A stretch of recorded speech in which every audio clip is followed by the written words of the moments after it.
Assalamualaikum warahmatullahi wabarakatuh. Kami dari kelompok 3 akan membahas tentang generic programming dan collection yang beranggota Isan Desriwandi, NIM F1S1 19060, Anissa, NIM F1S1 19063, Hadisha Azahra, NIM F1S1 19064, Rehan Kurnia Yusda, NIM F1S1 19066, MG Arlingga Al-Bukhari, NIM F1S1 19067.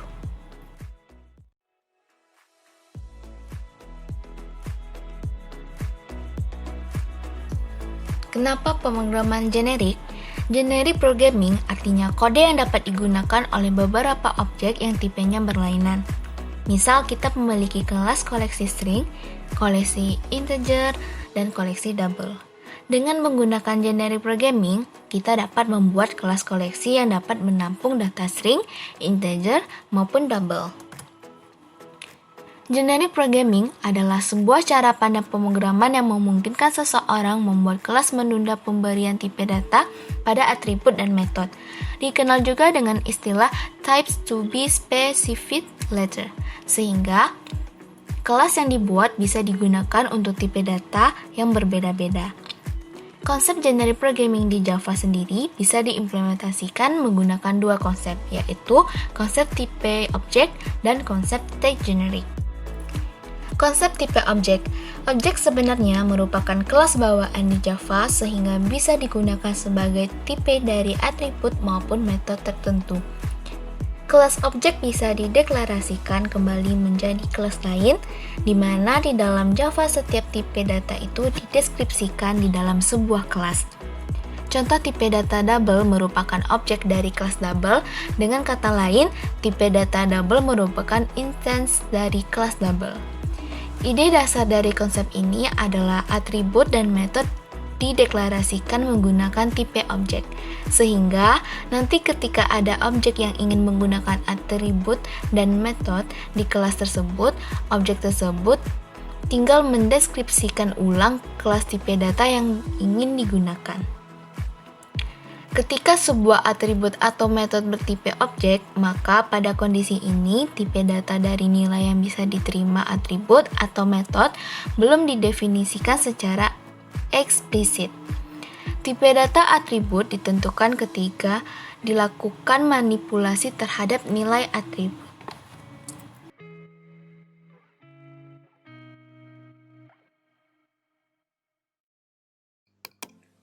Baiklah, saya Rehan Kurnia Yusda dengan NIM F1E119066. Baiklah, saya akan memberikan contoh penerapan generic programming. Nah, sebelum saya memberikan contoh atau implementasi coding, saya ulangi lagi apa yang disampaikan kawan saya tadi, yaitu generic programming. Generic programming sebuah cara pandang pemrograman yang memungkinkan seseorang membuat kelas menunda pemberian tipe data pada atribut dan metode, sehingga kelas yang dibuat bisa digunakan untuk tipe data yang berbeda-beda. Nah, konsep generic programming ini pada Java sendiri yaitu terbagi dua konsep, yaitu konsep tipe objek dan konsep tag generic. Nah, kali ini saya akan memberikan contoh implementasi dengan konsep tipe objek, di mana di sini contoh program generic programming dengan konsep objek. Nah, di sini saya sudah membuat programnya dan saya akan menjelaskan kode-kode programnya saja lagi, dan teman-teman bisa mengikuti nantinya kode program yang ada di sini. Nah, di sini saya membuat kelas pertukaran nilai 1 dan kelas tester 1 dan tester 2, di mana kelas pertukaran nilai 1 ini akan dipanggil di tester 1 nantinya dan di tester 2. Di tester 1 ini adalah contoh untuk konsep objek biasa, dan di sini akan memberikan contoh yaitu menggunakan kelas tipe data. Nah, kali ini saya akan menjelaskan kelas pertukaran nilai 1 ini dulu. Nah, di sini atribut bertipe objek. Nah, di sini kita memberikan atribut dengan bertipe objek. Nah, private object data 1 dan private object data 2, private object temp, yaitu di sini sementara. Nah, di sini program ini saya akan berikan contoh program ini yaitu pertukaran nilai antara data 1 dan data 2. Nah, di sini kita membuat metode getter dan setternya. Nah, di sini metode getternya public object get data 1. Itu kita mengembalikan nilai return data 1. Nah, begitu juga dengan setter untuk atribut data 1. Public void set data 1 dengan parameter objek data 1. Nah, begitu juga dengan data 2 nantinya. Nah, kita juga membuat metode setter dan getternya juga seperti data 1 tadi. Nah, langsung masuk ke metode tukar nilai. Nah, di mana di sini otak dari pertukaran nilai nantinya. Nah, di sini temp ini yaitu sebagai atribut atau menampung nilai sementara. Nah, temp sama dengan data 1, di mana data 1 ini memindahkan nilainya ke temp. Nah, ketika data 1 sudah pindah ke temp, maka data 1 ini akan kosong. Nah, data 1 ini kosong, jadi data 2 akan pindah ke data 1. Nah, begitu juga dengan data 2.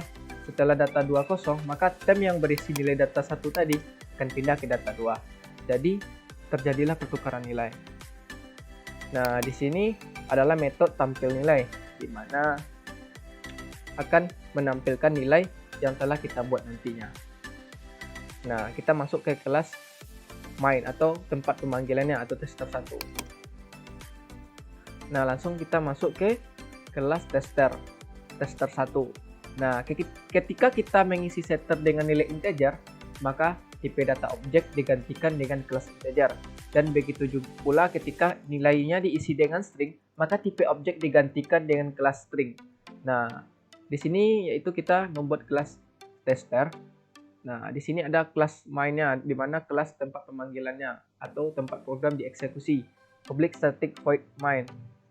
Nah, di sini tempat instansiasinya itu pertukaran nilai, yaitu kelas pertukaran nilai tadi. Nah, pertukaran nilai 1, pertukaran nilai new, pertukaran nilai 1. Nah, data 1 bertipe objek, tetapi ketika diberikan nilai 10, maka tipe berubah menjadi nilai integer. Nah, di sini kita men-set data 1 itu 10. Nah, begitu juga dengan data 2. Nah, kita set dengan angka 20. Nah, sistem output line, print line, tampilkan nilai sebelum ditukar. Nah, di sini akan menampilkan nilai sebelum ditukar. Nah, ketika kita memanggil metode pertukaran nilai, tukar nilai, maka otomatis nilai data 1 dan data 20 akan bertukar tempat. Nah, di sini sistem outprint line tampil nilai tukar. Nah, kita memanggil metode tampil nilai lagi sehingga akan menghasilkan, kita jalankan.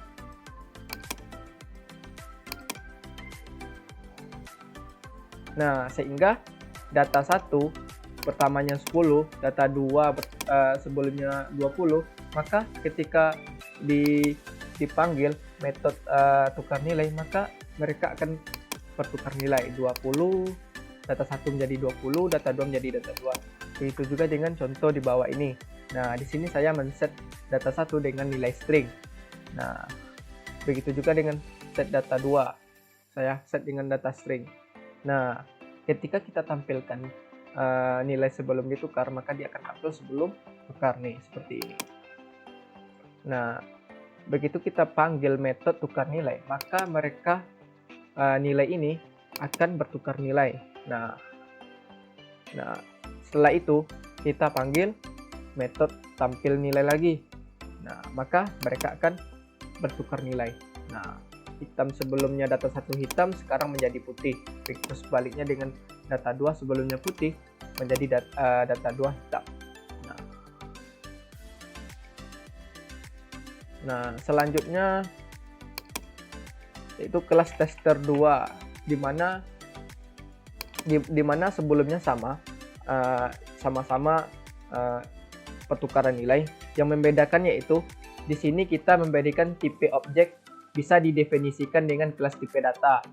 Nah, seperti integer, string, atau double. Nah, di sini kita menginstansiasi pertukaran nilai 1, pertukaran nilai, new, pertukaran nilai 1. Nah, yang membedakannya hanya di sini. String A, integer. Nah, perbedaan antara di implement kodenya sebelumnya, di sini akan memudahkan si programmer mengetahui tipe datanya. Nah, apakah ini string, apa integer, dan sebelumnya masih abstrak. Nah, ketika kita mempunyai program banyak atau membuat program banyak atau programnya ada 1000 baris, maka programmer akan kesulitan dalam membaca kodenya. Nah, sehingga ini keuntungan dari menggunakan tipe data atau tipe objek bisa didefinisikan dengan tipe data ini. Nah, sama seperti halnya, cara kerjanya hanya sama seperti sebelumnya, membedakannya hanya di sini. Nah, kita jalankan.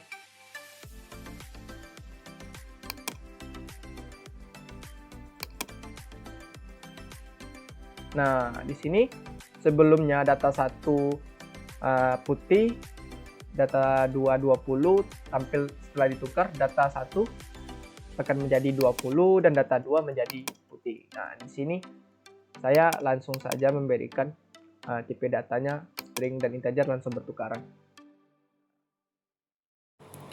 Catatan penggunaan tipe objek.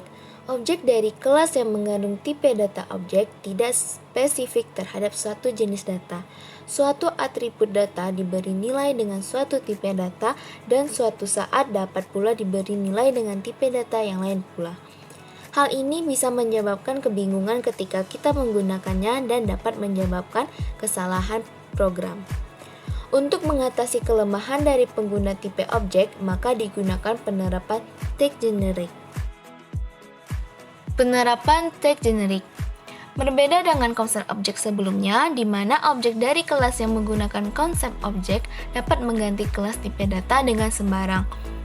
Penggunaan tag generic mengharuskan kita memilih satu dari sekian banyak kelas tipe data ketika mendeklarasikan objek pada kelas yang mengandung tag generic. Konsep pengguna tag generic hampir sama dengan pengguna konsep objek. Bedanya, tipe objek diganti dengan huruf yang diapit oleh tag generic.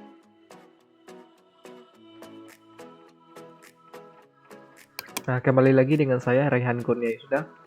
Sekarang saya akan memberikan contoh generic programming, yaitu pada konsep tag generic. Nah, konsep tag generic ini berbeda dengan konsep objek.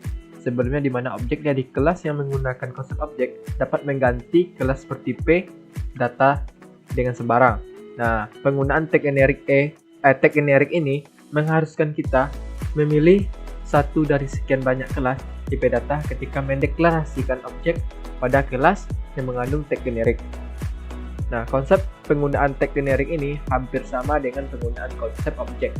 Hanya beda tipe objek digantikan dengan huruf yang diapit oleh tag generic. Nah, kita langsung masuk ke contoh programnya. Nah, di sini penggunaan tag-nya, tag E. Nah, di sini juga kita pada atributnya juga kita selipkan E-nya pada tag sesuai dengan tag yang kita buat tadi. Nah, private E data 1, private E data 2, private E temp. Nah, pada contoh ini saya juga menjelaskan dengan pertukaran nilai. Contoh program ini yaitu pertukaran nilai juga. Sama seperti contoh konsep objek yang sebelumnya saya jelaskan. Nah, di sini juga kita buat method setter dan getternya.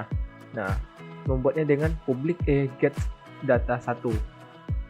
Begitu juga dengan mengembalikan nilainya. Nah, begitu juga dengan setternya. Public void set data 1 dengan memberikan atribut E data 1. Nah, sesuai dengan tag yang kita berikan tadi di atas. Nah, begitu juga dengan untuk atribut data 2. juga kita menggunakan setter dan getter. Nah, ini getternya. Nah, dan ini setternya. Nah, ini adalah metode tukar nilai yang seperti yang saya jelaskan sebelumnya, yaitu konsep objek. Nah, di mana temp ini hanya sebagai atribut atau variabel sementara untuk memindahkan data satu. Nah, temp sama dengan data satu. Nah, data yang ada di dalam data satu ini akan dipindahkan ke atribut temp atau variabel temp. Nah, ketika data satu sudah kosong, maka data 2 dipindahkan ke data satu. Setelah data 2 kosong, nah dipindahkanlah data yang ada di temp ini, yaitu data 1, dipindahkanlah ke data 2. Nah, ini adalah metode tampil nilai, yaitu menampilkan nilai yang kita set nantinya. Nah, sekarang kita akan masuk ke kelas tester, yaitu kelas untuk mencobakan programnya. Nah, sekarang kita masuk ke kelas tester. Nah, di mana di sini kita akan menginstansiasi kelas pertukaran nilai. Nah, tag E pada kelas pertukaran nilai diganti dengan kelas tipe integer. Nah, kelas tag E yang ada di situ, yang ada di pertukaran nilai, kita ganti dengan kelas integer. Nah, yaitu pertukaran nilai integer, tukar integer sama dengan new, pertukaran nilai 1. Nah, pembuatannya seperti ini. Nah, tukar integer dan kita set data 1 dengan 10 dan kita set data 2 dengan 20. Nah, setelah itu tampilkan nilai sebelum ditukar. Nah, dan kita akan memanggil metode tampil nilai. Nah, maka dia akan muncul data sebelum pertukaran nilai. Nah, setelah kita panggil metode tukar nilai, maka data tadi akan bertukar 4. Nah, sistem out print line tampilkan hasil tukar. Sistem print line tampil hasil tukar. Nah, di sini kita memanggil metode tampil nilai lagi, sehingga akan menampilkan nilai setelah ditukar. Nah, kita coba.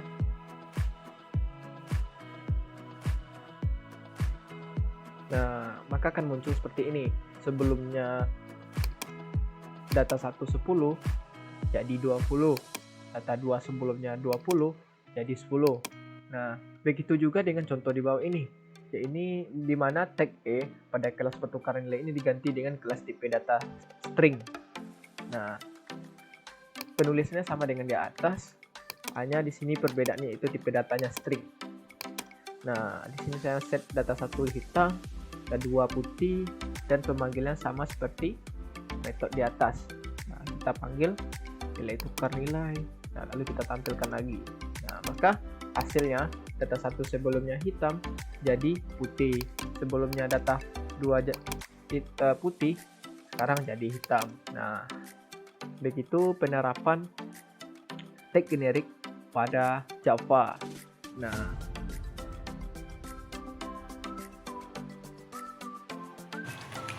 Collection.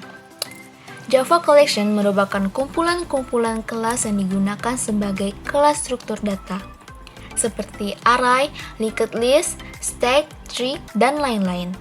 Seluruh kelas Java Collection merupakan turunan kelas Java Lang Interval sehingga dapat digunakan dalam perulangan for each.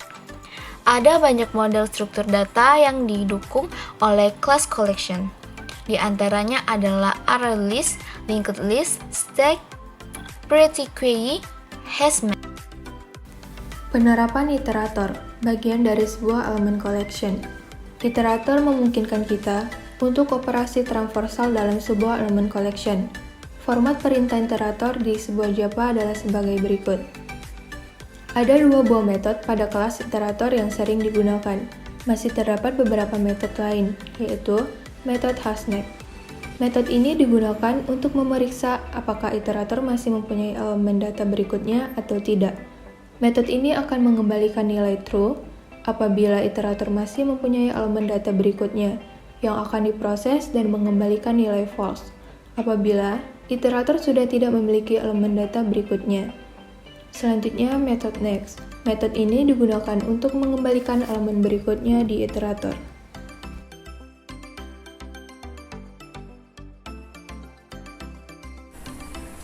Assalamualaikum warahmatullahi wabarakatuh. Perkenalkan, nama saya Ihsan Sriwandi dengan NIM F1E119060. Saya akan memaparkan tentang program iterator. Di dalam struktur program iterator, terdapat import Java Util ArrayList. ArrayList menyimpan data seperti array, diakses dengan indeks, namun ukurannya dapat bertambah secara fleksibel. Elemen yang dapat dimasukkan dalam ArrayList bisa bermacam-macam, termasuk null. ArrayList bisa disamakan dengan kelas vektor, namun bedanya ArrayList ini unsynchronized. Operasi size, isEmpty, get, set iterator, dan list iterator berjalan dalam waktu konstan dan lebih cepat dari linked list. Selanjutnya adalah import Java Util iterator. Struktur selanjutnya adalah public class try iterator, yaitu untuk mengenalin kelas tersebut. Di bawah public class, terdapat public static void main string. Langkah berikutnya adalah instansiasi objek dari kelas ArrayList dengan sintak berikut. Di dalam sintaks ini, terdapat pendeklarasian generik programming ditandai dengan simbol yang diawali tanda kurang dari dan diakhiri dengan lebih dari. Dan kode di atas berarti kita membuat ArrayList yang digunakan untuk menampung data string. Selanjutnya adalah pengisian nilai array. Untuk menambah data yang ada dalam ArrayList, kita dapat menggunakan sintak berikut dengan add. Berikutnya adalah instansiasi objek iterator yang dikaitkan dengan ArrayList bilangan bulat. Setelah itu, lakukan perulangan selama iterator masih memiliki data untuk dibaca dengan sintaks while. Yang kita gunakan adalah hashNext karena iterator next mengembalikan nilai bertipe objek. Rekan-rekan sekalian bisa melihat hasil outputnya di sebelah kanan. Penerapan ArrayList. ArrayList merupakan struktur data array yang bersifat dinamis, di mana kita tidak perlu menginisialisasi ukuran array di awal. Format dasar penggunaan ArrayList adalah sebagai berikut. Beberapa operasi yang sering digunakan pada kelas ArrayList. Yang pertama ada metode add object o. Dengan tipe metode boolean, kegunaan menambahkan data yang sudah dispesifikasikan ke akhir dari ArrayList. Kemudian ada metode add int index object omen. Dengan tipe metode void, kegunaan menambahkan data yang sudah dispesifikasikan ke posisi tertentu dari ArrayList. Selanjutnya clear. Dengan tipe metode void, menghapus seluruh elemen dari ArrayList. Get int index, tipe metode object, mengembalikan nilai dari elemen ArrayList pada posisi sesuai indeks yang diinginkan. Selanjutnya remove int index, tipe metode object, menghapus nilai dari elemen ArrayList pada posisi sesuai indeks yang diinginkan.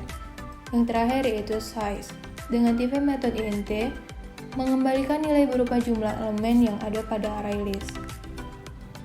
Kekurangan ArrayList. Kekurangan array adalah saat kita menghapus data, maka data pada indeks setelah data yang dihapus akan diubah indeksnya ke indeks sebelumnya. Misal, jika kita memiliki 100 data dalam ArrayList, lalu kita menghapus data indeks ke-20, maka proses yang terjadi adalah yang pertama, hapus data ke-21, yang kedua, tempatkan data ke-22 menjadi ke-21, yang ketiga, tempatkan data ke-23 menjadi ke-22, dan seterusnya hingga data terakhir.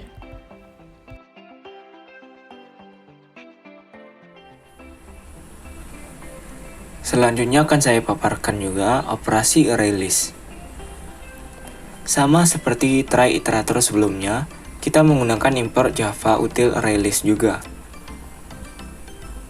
Berikutnya jangan lupa memasukkan public class-nya dan public static void mainnya jangan lupa. Selanjutnya kita melakukan operasi add. Seperti yang saya jelaskan sebelumnya, di dalam operasi add Terdapat pendeklarasian generik programming ditandai dengan simbol yang diawalin tanda kurang dari dan diakhiri tanda lebih dari. Dan untuk menambah data yang ada dalam ArrayList, kita dapat menggunakan metode seperti yang sebelumnya. Selanjutnya kita looping satu persatu elemen dengan sintak for. Atau gunakan looping satu persatu elemen dengan for each. Rekan-rekan sekalian bisa melihat hasil outputnya di sebelah kanan. List nama setelah operasi add, Ani, Budi, Elsa, dan Herti.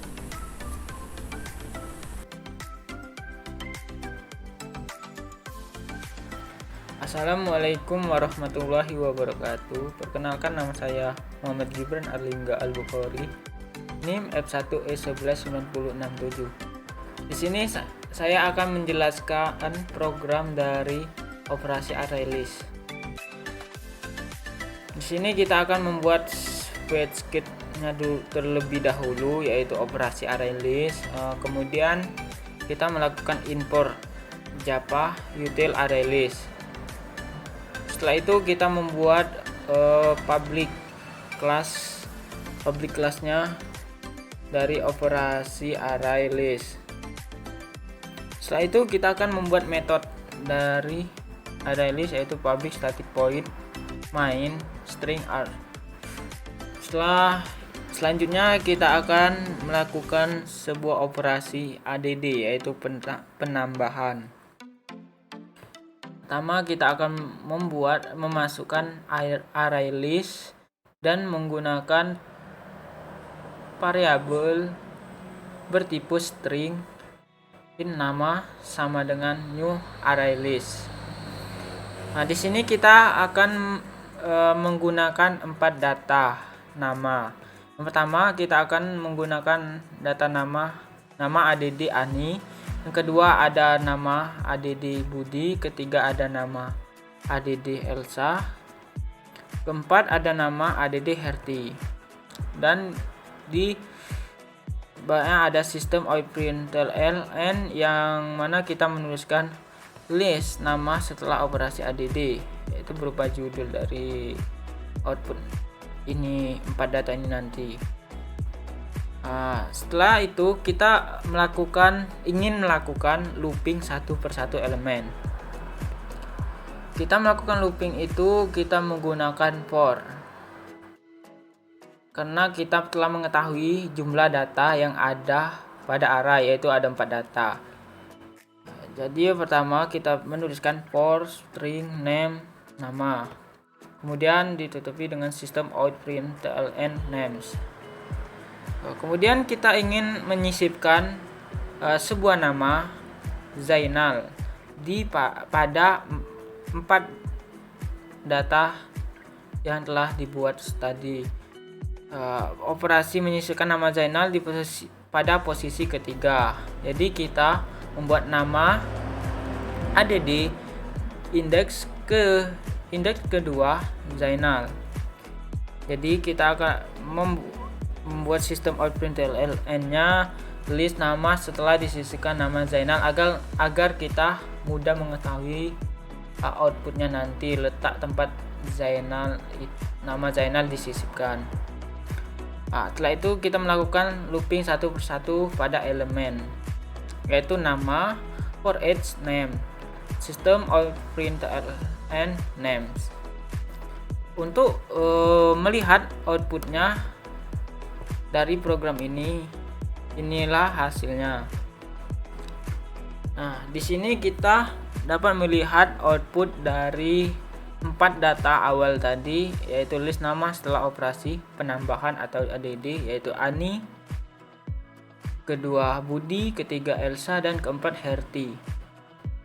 Dan kita juga dapat melihat nama penyisipan nama Zainal pada data keempat ini. Di bawahnya kita dapat melihat list nama setelah disisipkan nama Zainal. Di sini ada nama Ani, nama Budi, ada nama Zainal, ada nama Elsa, dan ada nama Herti. Nah, Zainal ini diletakkan pada indeks kedua, yaitu setelah nama Budi, karena Budi ada pada indeks ke-1. Penerapan linked list merupakan struktur data yang setiap data yang memiliki pointer ke data berikutnya dan data sebelumnya. Berbeda dengan array list, pada linked list data tidak disimpan pada indeks. Linked list merupakan struktur data yang dapat digunakan sebagai solusi kekurangan pada array list. Dikarenakan pada linked list, data tidak memiliki indeks, maka saat terjadi proses pencarian, AMOQ dilakukan secara sekuensial, sehingga dapat memperlambat proses pencarian. Format dasar linked list sebagai berikut. Operasi pada linked list, yaitu memiliki metode add objek O, tipe metode boolean. Kegunaan menambahkan data yang sudah dispesifikasikan ke akhir dari linked list. Yang kedua yaitu metode add int index object element. Tipe metode yaitu point, menambahkan data yang sudah dispesifikasikan ke posisi tertentu dari linked list. Selanjutnya add first, objek O, tipe metode point, menambahkan data di posisi paling awal pada linked list. Selanjutnya metode add last objek O. Tipe metode void menambahkan data di posisi paling akhir pada linked list. Remove first. Tipe metode objek menghapus data paling awal linked list. Remove last. Tipe metode objek menghapus data paling akhir linked list. Get first. Dengan tipe metode objek mendapatkan data paling awal linked list. Get last yaitu tipe metode objek mendapatkan data paling akhir linked list.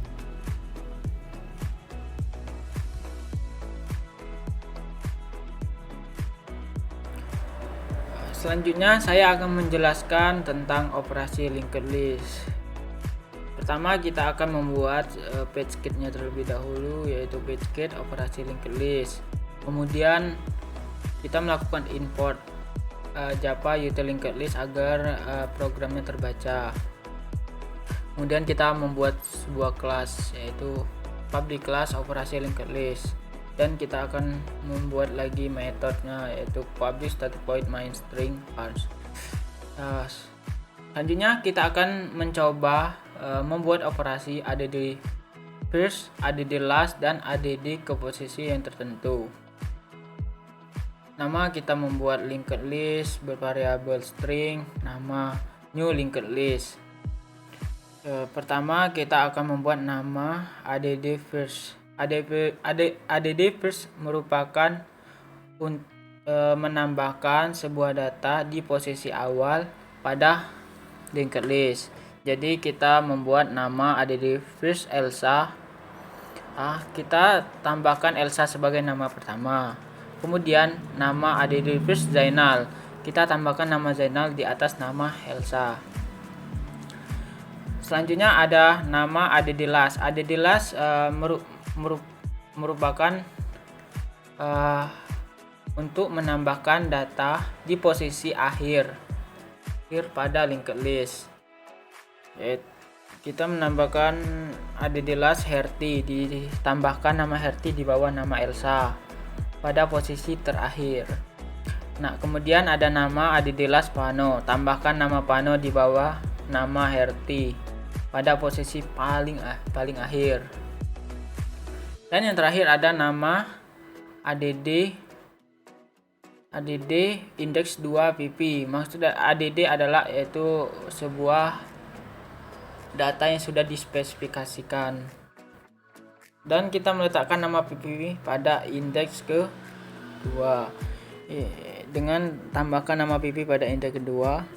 Selanjutnya ada sistem out println. Kita membuat sebuah judulnya list, nama setelah operasi add first, add last, dan add ke posisi tertentu agar data tadi terbaca, agar data tadi mudah dapat kita temukan pada outputnya nanti. Setelah itu kita melakukan looping satu persatu pada elemen dengan menggunakan for string name nama, sistem out println name. Kemudian kita melakukan get first dan get last. Sistem out println nama pertama adalah name get first. Get first adalah untuk mendapatkan nama pada posisi awal. Kemudian sistem OIPRINTLN, nama terakhir adalah nama get last, yaitu untuk mendapatkan nama pada posisi terakhir pada linked list. Kemudian untuk dapatkan nama indeks ketiga, sistem OIPRINTLN, nama indeks ketiga adalah nama gets ketiga. Jadi kita akan melihat sebuah output dari program tersebut. Jadi inilah outputnya. Sini ada list nama setelah operasi add first, add last, dan add composite contoh yang telah kita buat tadi. Jadi di sini ada nama Zainal, Elsa, Pipi, Herti, Fano. Nah, yang dimana nama pertama adalah nama Zainal. Di sini nama Zainal. Nama terakhir adalah nama Pano. Di sini dan nama Pano ada pada terakhir. Dan nama indeks ketiga adalah Herti. Di sini kita melihat nama Herti pada indeks ketiga setelah nama Pipi.